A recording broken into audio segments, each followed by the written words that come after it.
Hey there, I'm Anthony from DSelect, and in today's interview, I will be talking with Eric Stahl, SVP and GM Digital Experience at Salesforce. We will dive into many of the marketing related solutions that Salesforce has on offer, and Eric's been involved with one way or another. Of course, we take a moment to discuss how COVID has impacted the way Salesforce engages with customers and also works internally.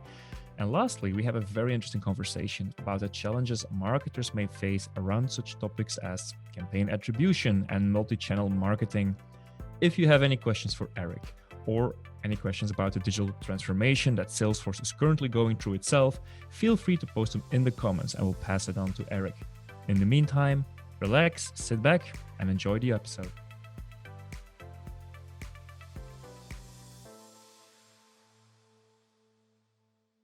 Hi, Eric. Welcome to this series. Good morning. Thanks for having me. We're very happy to have you. Thank you for making the time. So I'm sure that many of our viewers have actually already seen your posts on LinkedIn because you tend to share a lot of interesting marketing cloud content. But just to be sure, could you please give us a quick intro to your viewers? Sure. So I'm Eric Stahl. I run digital here at Salesforce. I've been here for almost 13 years, which is kind of incredible to see Salesforce grow from just a few thousand people to the company it is today. I've had a lot of different roles. I started off at a relational database software company. I worked at a middleware software company, and then I came to Salesforce in 2008. I've worked on our platform. I've worked on our marketing cloud, our commerce cloud, our community cloud. I helped with MuleSoft for a while, getting them onboarded when they joined the company. I was over in London for a couple of years running our EMEA product marketing team.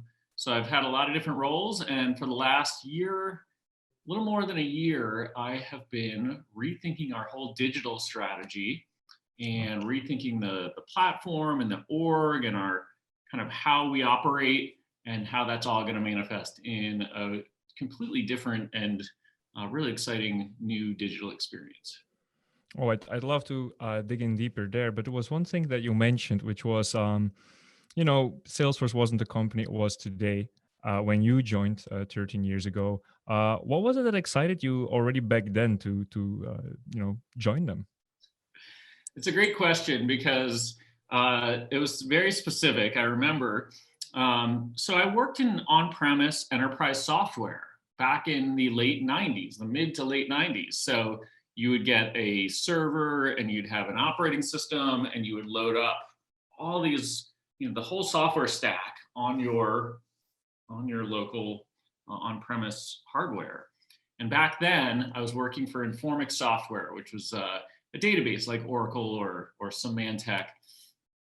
And the big players in tech were like Sun and HP and Pyramid and SGI, like these big hardware players. That was the center of the universe. And yeah, there was software and companies like Oracle, but you don't hear about any of that these days. And so I worked for on-premise software vendors, then middleware, a company called BEA Systems. You might have heard of Tuxedo or WebLogic. And Java and J2EE came along, and I just saw the cost and the complexity of buying, installing, and configuring a whole software stack, and then all of your custom code on top of that, and just what a complete dark art it was to get all that working properly. How very few people or very few companies could do that, right? Maybe big banks or big government institutions, but like this was not that long ago. This was in the late 90s.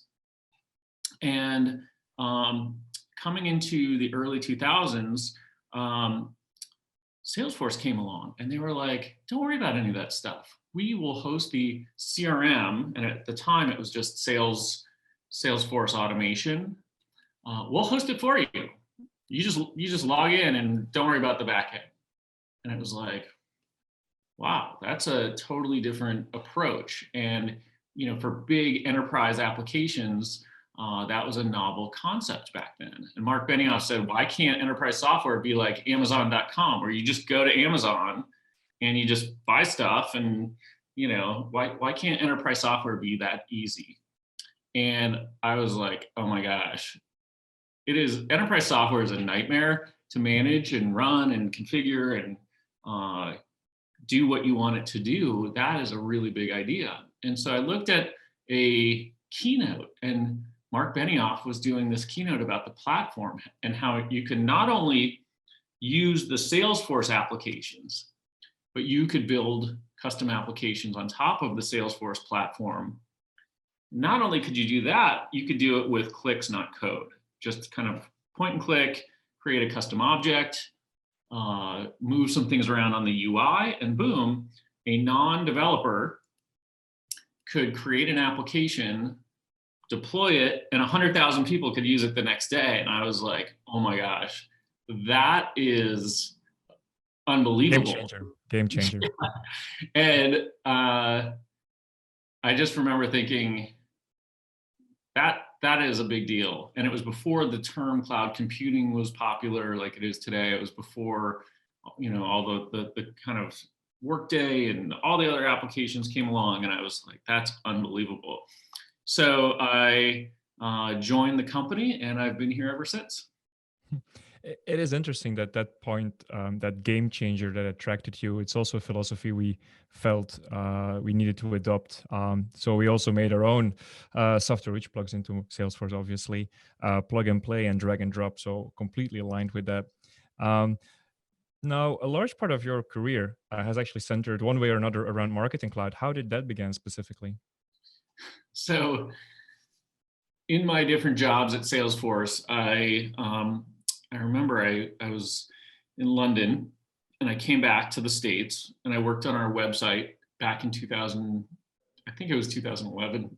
And we had a marketing cloud at the time, but it was just two small acquisitions. A company called Radian 6, which was social listening and analytics, and a company called Buddy Media. Oh, I remember. Yeah, I remember the acquisitions. And they were like, hey, will you work on Marketing Cloud, which was kind of a new concept at the time? And I said, sure.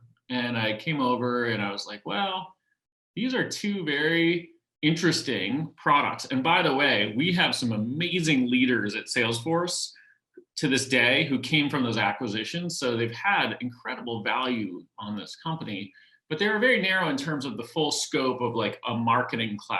Like marketing spans a lot of things. We had two, social media kind of tools. And then one day in June of 2013, we announced the acquisition of ExactTarget. And ExactTarget was the huge player in email marketing. And they had also acquired Pardot, which was a B2B marketing automation company. And at the time, it was our largest acquisition ever. It was like a I can't even remember. I think it was 2.3 billion, something like that. And people were like, that is crazy that you guys are spending that much money on this company. And boy, that was really, truly one of the most successful acquisitions this company has ever made. Double-digit growth since, I think. I'm sorry? Double-digit growth since, I believe.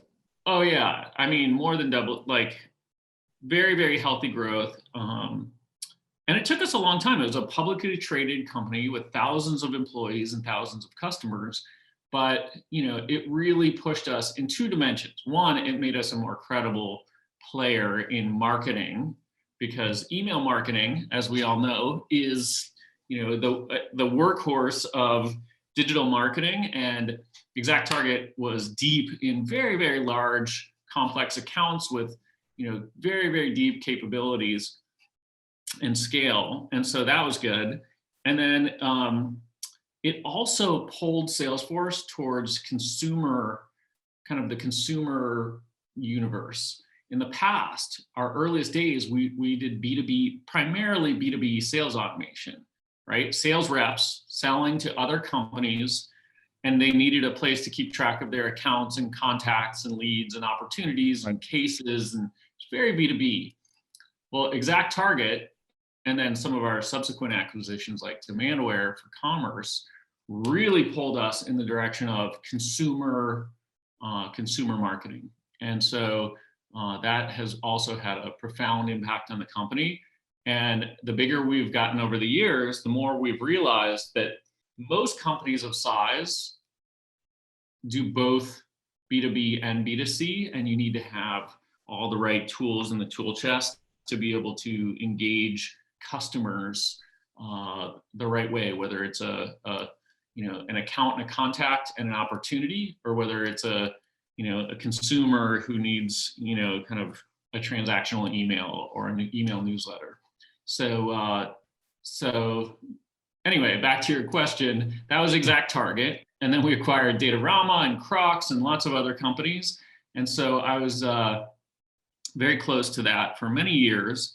And only in 2019 did I leave the Marketing Cloud to take on the digital team and kind of start to rethink our own digital stack, team, methodology, and experience. That actually brings me to my next question, because I saw that recently you were promoted to SVP and GM of Digital Experience, so congratulations on that first. But could you tell us a bit more about the goals that come with that new title? Well, thank you. I am just a small cog in a very big machine here at Salesforce, and I'm truly humbled to lead this team. We have got an incredible team. We're going to do some incredible things together. We have some big ideas that we're excited to work on. A couple of things have happened over the last year. For one, and it kind of leans into this idea of a general manager. For one, I think Salesforce is like a lot of companies. We had digital marketing capabilities spread out across many different teams. An email team in one org, an analytics team in another org, a social team in a different org, a web team in a different org, a development team in a different org. Like, things were just kind of all over the place. And I'm sure it's like this in many companies. So one thing we've done recently is consolidate not all of that, but a lot of that into one organization, where I now have the architects, the product managers, and the developers who are building the platform and experience, as well as the production teams that are using the platform and experience to run the business, whether it's the website or email or some other areas. And so we've consolidated a large parts of the organization to give us a common, it's a V2 MOM in Salesforce language, but a common vision and values and methods and budget and all the things that come along with that. Oh yeah, I've read Trailblazer. I'm familiar with the terminology, but maybe for the audience, we'll put it in the link of the video. Great. There's also a trail on Trailhead about V2 MOMs. They're great. Oh, good point. The other thing we're doing is there's a big mantra that we're going to build our digital experience like we build our products, right? Salesforce knows a thing or two about building software, right? Oh, I'm sure. Yeah. And so it was like we had teams building the Sales Cloud and the Service Cloud and Platform and Marketing Cloud over here. And then we had teams building our digital experience over here in a very different way. And basically what we've concluded is, let's adopt all of the roles, tools, and methodologies that we use to build our products to build our digital experience. And that's been a really simple but powerful guiding principle for us in terms of how we're organizing Scrum Agile teams. It's an important concept for us in terms of the tool set we use. We use an internal tool called Gus for building our products. We're going to use Gus for building our digital experience. And it goes all the way down into a lot of the org structure, the roles, the role names, the role definitions, how we manage the roadmap, how we manage sprints. We are fully adopting all of the Salesforce product team methodologies wherever we can. We will make exceptions if we absolutely have to, but that mantra has really helped shift the mindset for how we're approaching our digital experiences. And by the way, it's not just marketing experiences. It's marketing, it's commerce, it's support, it's help and training, it's how we integrate with Trailhead, it's how we integrate with the App Exchange. We have a really big vision for how all these things are going to come together in a much more integrated and dynamic and personalized way versus what you see out there today. I find this like a great shift, and in an interesting way, it somehow reminds me of Toyota, where I've seen similar shifts to all these what used to be siloed activities being grouped under what they call customer experience. And similarly, just like you guys can learn it a lot internally from software making, they're applying techniques such as Kaizen and continuous improvements, which obviously also influenced Benioff's thinking. Yeah, I think digital is moving into the front. You know, the especially during COVID. You know, we're in a time where there's never been a better time to work on digital, because in-person events are not possible. In-person meetings are not possible. Flying around is not possible. Taking your customers golfing is not possible. The only thing really, truly possible in 2020 is what we're doing right now, which is a virtual experience through this recording, but that should extend to all of digital. And I'm optimistic that things are going to turn and get better soon, but it's really made digital the focus.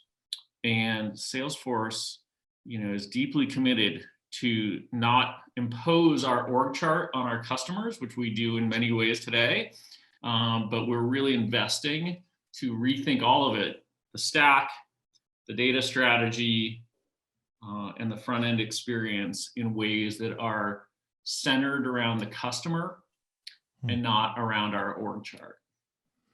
Now, you did touch upon COVID-19. I wanted to ask actually how that has impacted the way you personally organize your work. Well, welcome to my home office. First Exactly, of all. right. Yeah. I used to go, I live in San Francisco, and I used to go downtown to the Salesforce Tower every day. And so we, like everybody, have been working from home. Salesforce has had a very conservative approach. I haven't been to the office since February. And I don't think we're going to open our offices until the vaccine is very widely distributed. And I'm, again, hopeful that will be sooner than later. But we've had to rethink a lot of things. We've gone through a lot of change. One of the interesting things for Salesforce was the recognition very early on that the world has changed and we need to change. And I'll never forget, because Mark Benioff is so actively involved in so much of our every aspect of the business. He uses the word relevance. If we're out talking about our products and we're not talking about kind of COVID and the shelter in place and quarantine, then we're not relevant. We can't pretend life is normal. Life is not normal right now. Right. And so, we've adapted our business in many ways, and we've adapted our message in many ways.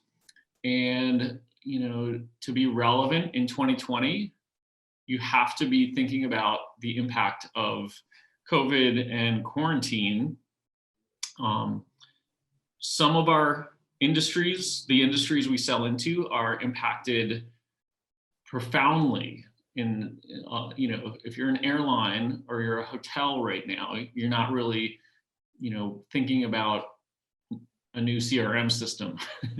But if you are a government rolling out, public services, whether it's, relief or healthcare services or other, vaccines, we can help them with that. And lots of other businesses are investing in digital right now. And that does give us an opportunity in certain other areas. So it's been a big year of change. We have adapted the org, we've adapted our strategy, and so far, so good. So we look forward to better days, and hopefully they're not too far out. But it's been impressive to see how Salesforce not only adapted our products, but adapted the company itself to kind of recognize that this is a new reality that is not going to we're probably never going to go back to the prior world. I'll just Oh give no. one other example. When we look at how well people adapted to working remotely, I think that's going to have a very profound impact on office space, remote work, our ability to recruit in places other than San Francisco, and how we're going to think about, a distributed workforce forever, vaccine or not. I think that is going to really stay with us. Oh, I agree. I think some of these changes are going to stay, for better or worse. I do think that now many companies are forced to think more digitally. They're going to rethink the way they engage with their own teams or customers. And overall, I hope it leads to more efficiency that extends into the future. Are there like some tips and tricks of things that you found helpful? Like you mentioned earlier, you can't take your customers golfing anymore. So all other alternative ways of engaging with your customers or even your own team that you find particularly helpful? Boy, that's a tough one. I have people on my team who are constantly, trying to find good ways to re-engage the team, keep them motivated, keep them connected. A person on my team just constantly organizes get-togethers that have nothing to do with work, whether it's cocktail making or pasta making, or gosh, she's done so many, I can't even think of them all. But really trying to keep the team connected. She also does a wonderful job sending out physical, packages to the team, Nice. so that people kind of feel a connection. We aren't really gathering as by policy now, and so I think anything we can do. We're also working very hard to set expectations that we need to take care of ourselves, and we need to take care of our families as our number one priority. And that should always be the case, but it's never been more important during COVID. I tell my team all the time, we're working very hard, but COVID is impacting us each differently. I don't have kids. I don't have a sick parent. So I have a little more, I've got a lot of flexibility in my life right now. I work with people who have very small children crawling all over them during meetings all day. I have coworkers with very sick parents who they're trying to take care of, whether it's COVID or something else. And so I think job one is, wellness, and us being mindful of each other. And, then I always tell people, don't wait for me or someone else to look out for your wellness. You have to set your own boundaries of what you are capable of doing during this very difficult time, especially people with children who are, homeschooling, et cetera. Set your own boundaries, and we will flex and adapt around that. And if you can help someone else who's in a more difficult situation, that's great too. But I think, if we can't maintain wellness, and by wellness, I mean mental health and kind of physical health. I personally prioritize exercise very, very highly. I have it on my calendar. I do it. And, if Stephanie, our CMO, or Mark Benioff wants something, I'll cancel my workout. But it kind of has to come from that altitude. for me to forego what I consider to be a personal priority Sure. that helps me not just physically, but helps me psychologically get through such a crazy time. And if you Which, stay well, you'll perform well anyway. I'm sorry? If you stay well and take good care of yourself, you'll perform much better. Yeah, absolutely. And for those of you who aren't in California, we've had COVID, we've had crazy politics, we've had fires in California that were just darkening the sky with smoke and ash everywhere. And then we all have our own personal things going on. And so, you know, it was it was a challenging year, and people need to um, be well above all else. And we as a company need to make sure that that is the priority. Beyond that, we can work out kind of what work we prioritize, what we can get done, what we can't get done. But that's been another really key theme for 2020. I think that's a great message, Eric. I'd like to switch back now for a moment to the software itself, because since throughout your career you've been involved with different Salesforce products, as you already mentioned. I was kind of wondering, is there something that sets Marketing Cloud apart for you?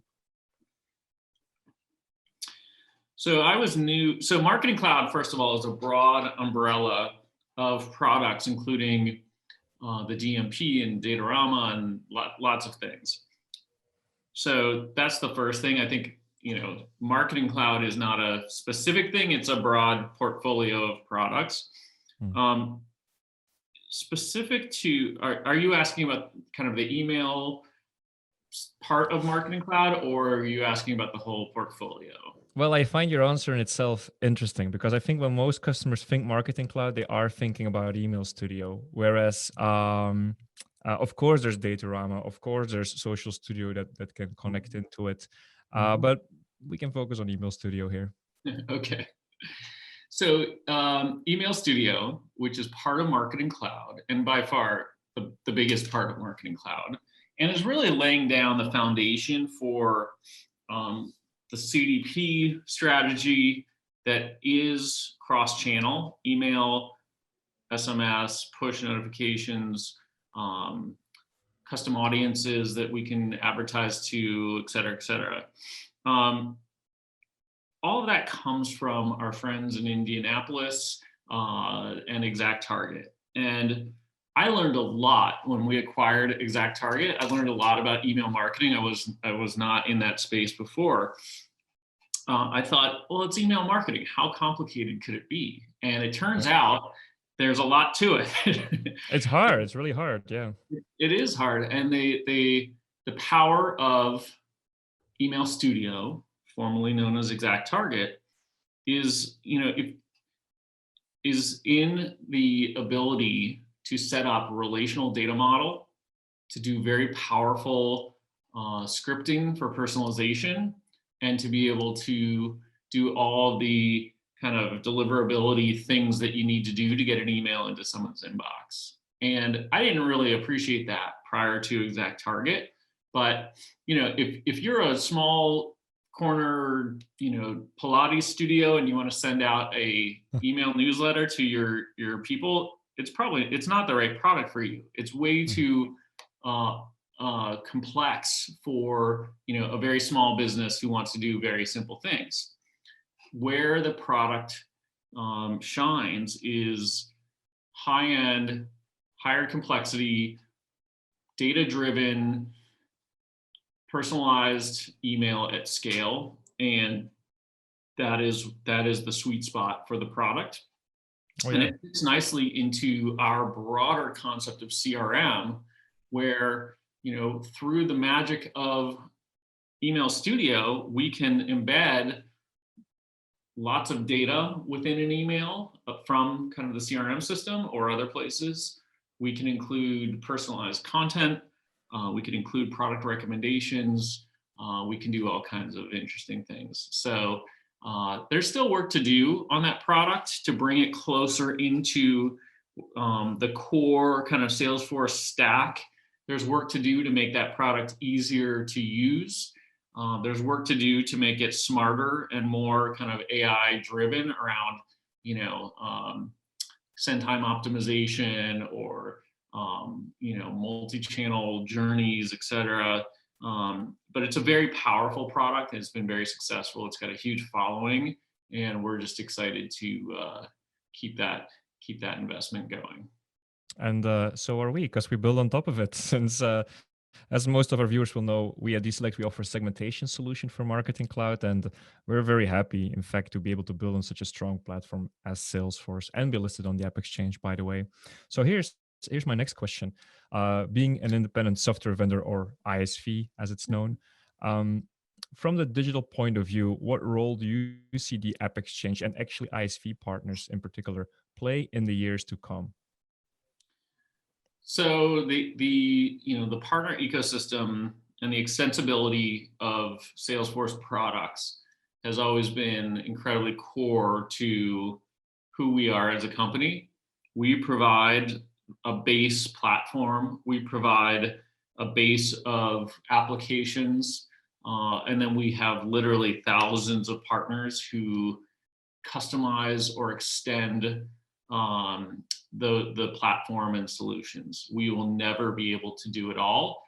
And so we invest in facilitating that kind of partner ecosystem. We want to drive awareness and help you be successful in your business. And we want to help our customers find the solutions that help them be successful in what they're trying to solve for. So it's always been near and dear to us. All of our partners are on the App Exchange, which is like our kind of the equivalent to like our app store. And that team is very, very busy working on a big vision for how to kind of continue to make App Exchange better for both partners and the people buying products from it. And so, Salesforce is also tripling down on our industry strategy. And, every permutation of every industry solution across sales, service, marketing, commerce, et cetera, is just something we will never attempt to do ourselves. And partners like you guys are critical for us to be able to help our customers succeed in what they're trying to do.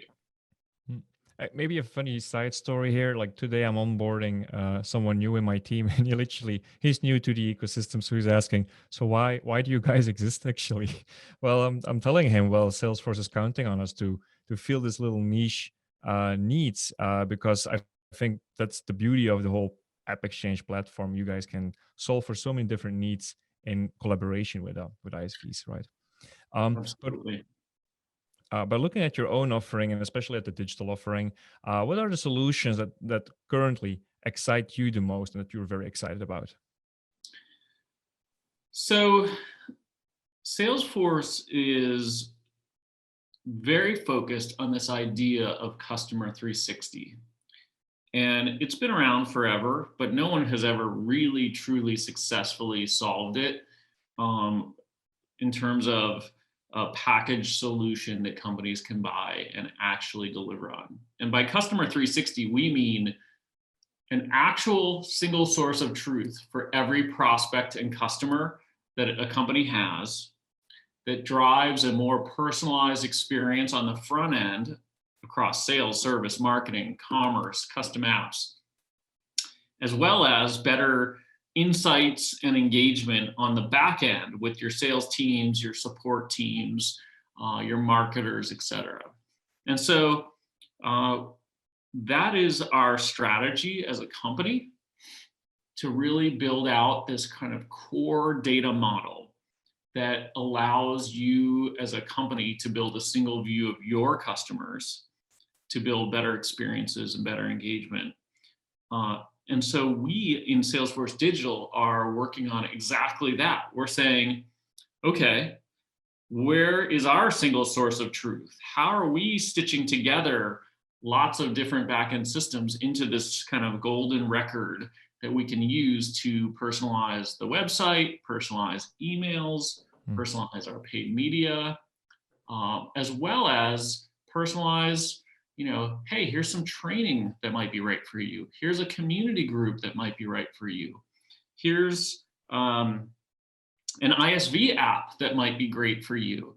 So our vision within Salesforce Digital is to put the customer in the center of everything we're doing, break down these walls that we currently have today, and to really understand who you are, where you are, what industry you're in, what segment you're in, what role you're in. And instead of you having to find a trail on Trailhead or a community group on the community or an ISV app in the App Exchange or an article on our blog, what if we could just push all of that to you and push that to you through our website, push that to you through email and other places. That is what is exciting today. And we are working on that as we speak to build the truth profile, to stand up our content and taxonomy internally, to stand up our personalization engine based on another Marketing Cloud product called Interaction Studio, and then to surface all of that through kind of multi-channel experiences. And so that's my work cut out for me for the next couple of years. And we'll see how this all plays out, but that is what I get out of bed thinking about every day. It sounds like you'll keep busy indeed for the next few years. I'm just trying to paint a picture here, though. So if I'm a customer, as you mentioned, I might be working multi-channel. Some of my activities might still be siloed. So, for instance, to be more concrete, I may be using paid ads on AdWords. I may be using Facebook ads. Are these also things that would be integrated into this CDP? So CDP is really kind of the data layer. We want to be able to create audiences. We want to be able to activate those audiences across channels. And those channels include paid media. So yes, 100%. It could also include email. It could also include the website.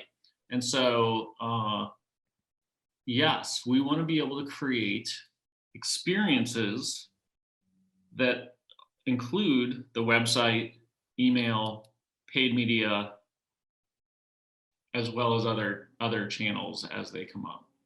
Of course, yeah. I mean, it's always been a struggle, even in our own company today, to be honest. But I've seen it at many clients when I was still a consultant of getting the complete full picture of a customer. Sure, you can maybe see like the lead source of someone coming in on lead form.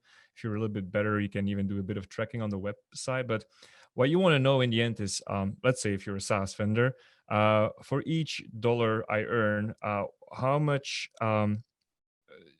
how much did paid ads contribute? How much did the sales contribute? Yeah. That's so hard. I really, it's tricky. So multi-touch attribution is a very, very difficult problem. As a practitioner, I think about this a lot.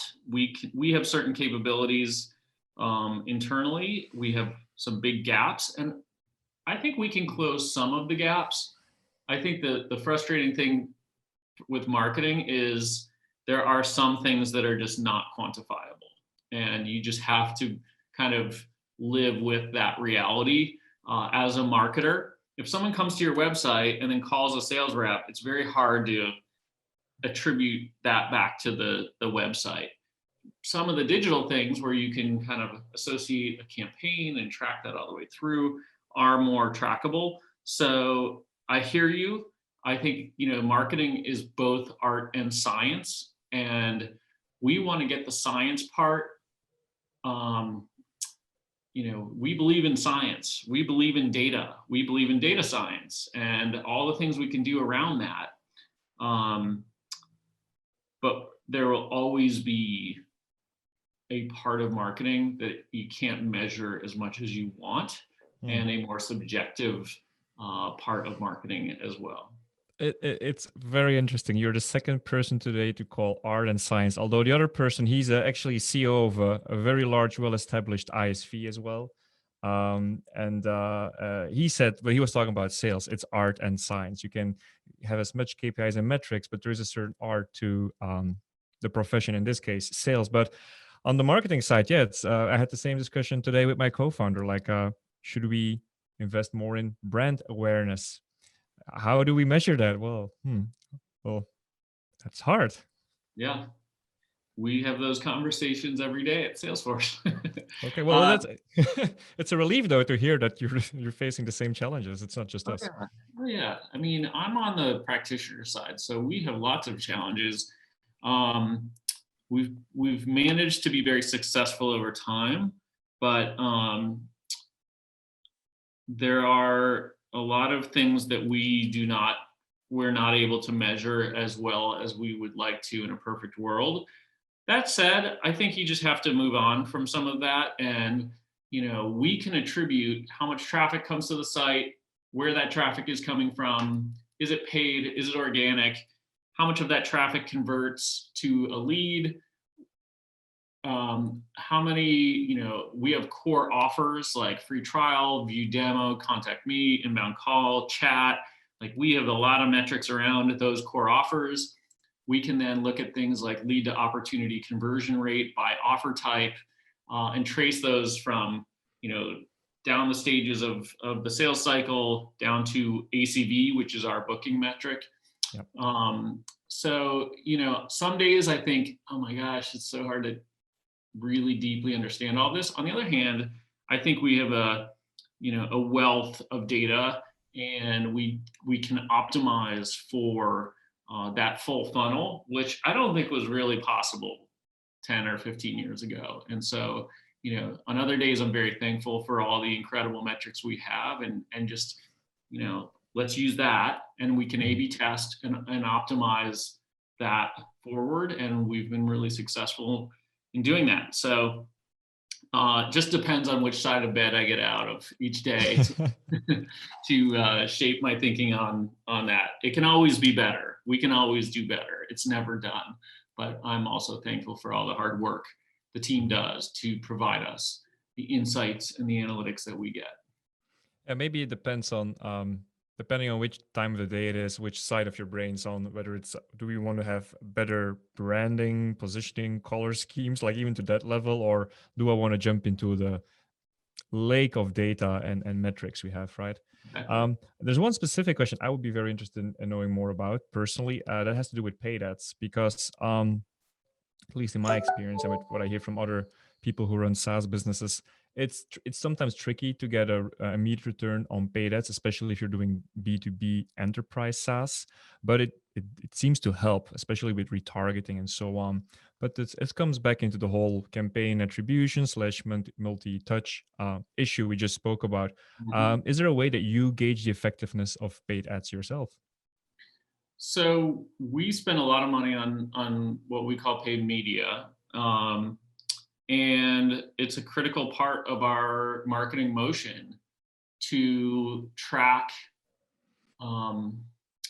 traffic to the site that we attribute back to paid, and then we can track it all the way back to leads, pipeline, and ACV. And so, yes, we on one hand we measure it very closely because we spend many millions of dollars on paid media. On the other hand, there's always an argument from the paid media team that paid media has a larger benefit than what we can measure in direct attribution. Mm. That they feel strongly, and I understand this argument, that a paid impression or many paid impressions could lead to someone just going to their browser and typing www.salesforce.com in their browser, and all of a sudden they show up in our organic metrics. And I totally get that. And so we're currently having a lot of discussion about this. And we said, well, let's run some experiments and see if we can quantify some of this, where we kind of turn certain things up and down and look at the downstream effects of things that we can't do direct attribution on. Because we are literally spending tens of millions of dollars in certain places. It's important that we have kind of directional understanding of these things, or we're, just guessing. And so It's literally worth finding out, I would say. it's worth finding out. It's a lot of money. And so, we've debated some of these things for years. And it's like, well, let's do some tests and let's accept the fact that, a test might impact the business in the very short term, but that might give us an insight that will help us do the right thing for the long term. And so we are literally in the middle of a large discussion about some of that right now. And we are teeing up some tests, and we're going to kind of look at causality, which is really hard to do because how long do you run it? How can we interpret the data? But we have some very smart people looking at this, and we'll see what happens.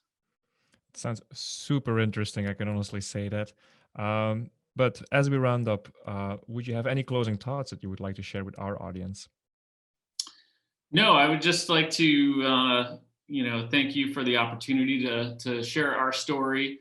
I am going to be really, my goal is to be really transparent about our digital transformation at Salesforce. I'm happy to share what we're doing. I'm going to try to share what's working and what's not working. I'm going to try to share some of the things we've learned about the organization, the methodology, the tech stack, the design. I want to try to be radically transparent in our own kind of journey. Awesome. And it's going to be a multi-year journey. So if you have any questions or if you'd like me to post on a specific topic, I'm happy to do that. Okay, fantastic. For our audience, is there any place I should follow you? I know you're very active on LinkedIn. Any other thing we should know about?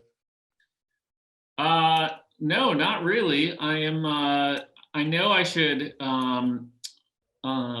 invest more time, and I'm pushing my team on this to instead of just cranking out a quick post on LinkedIn, to actually do what I should do as a digital marketer, which is write a blog post that goes on our blog that drives traffic to our site that potentially converts to leads and opportunities to drive our business.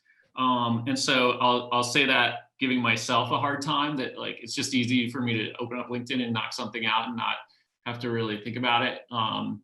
But that is where I want to go. I want to start actually blogging out more formal communications about these things, but haven't started yet. All right. Well, shout out to the audience. If you have any questions for Eric, feel free to comment on YouTube or LinkedIn or wherever you're following. And then, Eric, the pleasure was absolutely mine. Thank you for being on this episode, and thank you so much for your time. You bet. Thank you.